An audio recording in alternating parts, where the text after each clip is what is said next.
हर्मुज्रे जारी है red alert. मिलुनी ठोपाए तेल शुभुची चित्कार। विश्वरु सरी सरी आसुछि तेल भंडार। मध्यप्राच्य युद्धर निआं एबे चारिआडे। मझी समुद्र रे महासमर एपटे तेल पाई त्राही त्राही डाक। सरी सरी आसुछि तेल भंडार।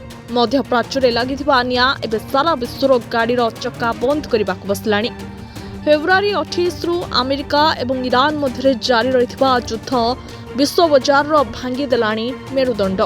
विश्वर प्राय 20% तेल जोगाण करुथुवा स्ट्रेट ऑफ हॉर्मुज एबे संपूर्ण जाम। प्रतिदिन प्राय 18 मिलियन बैरल तेल सप्लाई बंद होइजिबा फलरे सृष्टि होइछि सबुठारु बड़ एनर्जी क्राइसिस। सेपटे अंतर्जातीय शक्ति संस्थार मुख्य फातिह विरोल देथिबा चेतावनी समस्तक निद हजाइछि। से स्पष्ट करिसेंती पूर्वरु विश्व पाखरे जेउ अतिरिक्त तेल भंडार थिला ताहा एबे सरीगलाणी। आसंता जुलाई अगस्त सुधा दुनिया एक भयंकर रेड जोन बा शक्ति संकट रे बुड़ी जिवो। साधारण भाषा कहवाकू गले रेड जोन हेउछि एभली एक स्थिति जोंठी दुनियार जरूरीकालीन तेल मौजूद बा स्टॉक संपूर्ण शेष होइजिवो। Global energy research firm Wood मैकेंजीर रिपोर्ट एवं विश्व नेतांक हार्टबीट बढ़ाई देइछि।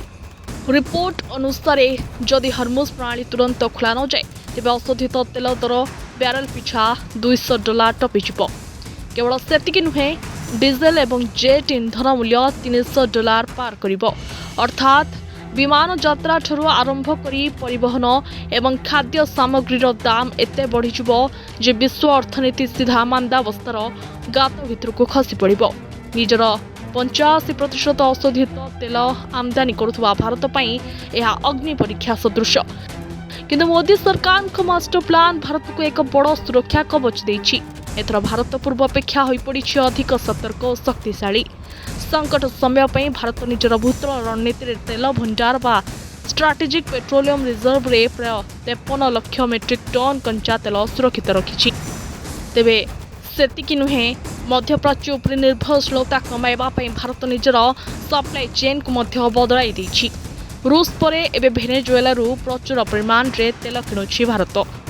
तेबे ଏହା सहित अमेरिका अफ्रिका लैटिन अमेरिका समेत 40 रु अधिक देशरू एबे शक्ति आमदानी करुछि।